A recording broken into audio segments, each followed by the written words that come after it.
Hello viewers, welcome to British and American English and IT Pals Kazla Mothiar, Rajshahi campus. This is Emil Lord, Professor of English and Chairman IELTS, British Council and IDP IELTS expert and head of ELT, TESOL and Linguistics, BAETTA International, Bangladesh. As a part of our TESOL program paper 2, this video is on Teaching English Grammar Series Module 1, Inductive Method of Teaching Grammar. So, this video is going to be very important, helpful and beneficial to you. Let's begin. How to teach grammar inductively, steps and examples. As a teacher, either of English as a second language or foreign language, it is very important to know different approaches to effective instruction in the English language classroom.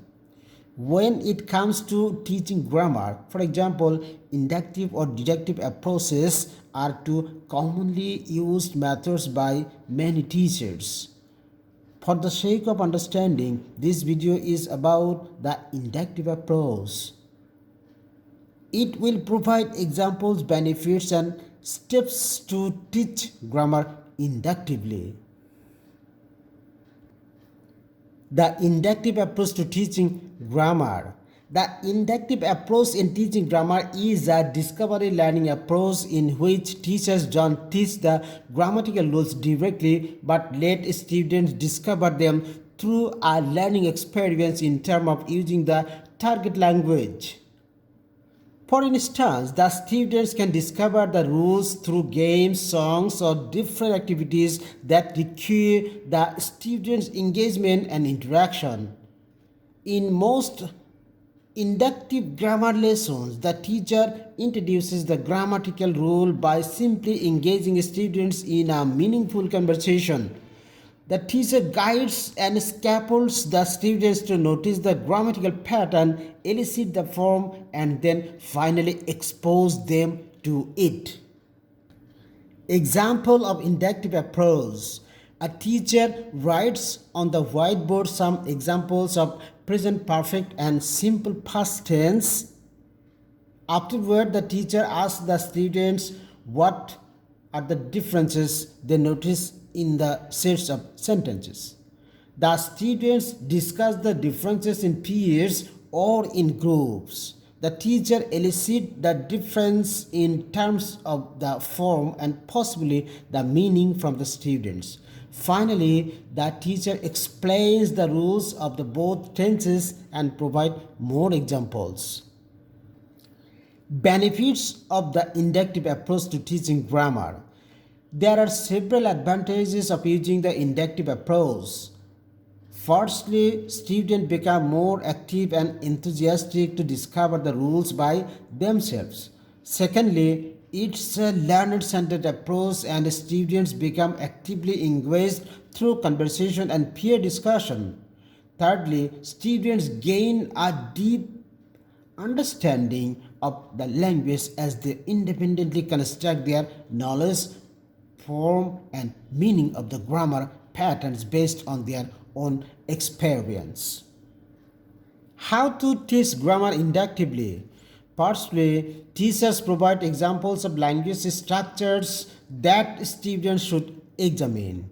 The examples might be phrases, sentences, or short paragraphs. This basically depends on the proficiency level of the students. The most important thing is that teachers make sure that they give more examples of the structure that they want to teach to students. Secondly, students form rules based on what they see. Teachers should let their students analyze the examples and try to elicit the rule. This is a very important step as the students try to think about the examples and elicit the patterns. Thirdly, students test their rules against other examples. Teachers provide students with more examples of the same structure they are teaching and let students examine them. The examples might be a little bit deeper than the first ones. Fourthly, students modify the rules. Teachers should ask their students to look at the rules they generated in the second step and modify them if necessary based on the examples they added. Students are expected to elicit the form and meaning of the target structure. Teachers will have to confirm and add anything if necessary. Fifthly, students use the rules of the target structure when they use language. At this stage, teachers should provide students with different types of activities to help students practice the rules in depth. Teachers can start with controlled and semi-controlled activities until students internalize the form. After this, teachers can provide free practices activities in which students express themselves using the learned structure. Throughout this stage, teachers should help students and provide correction whenever necessary. References: Thornberry S. 1999, How to Teach Grammar. Brown H.D. 2007, Principles of Language Learning and Teaching. Viewers, in my next video on Teaching English Grammar Series Module 2, I will discuss deductive method of teaching grammar in detail. To speak English fluently like a native with international standard and get IELTS 8+ score, you are most welcome to join British and American English and IDPL's Kazla Muthiar, Rajshahi Campus, Bangladesh. Thank you for watching. Admission going on.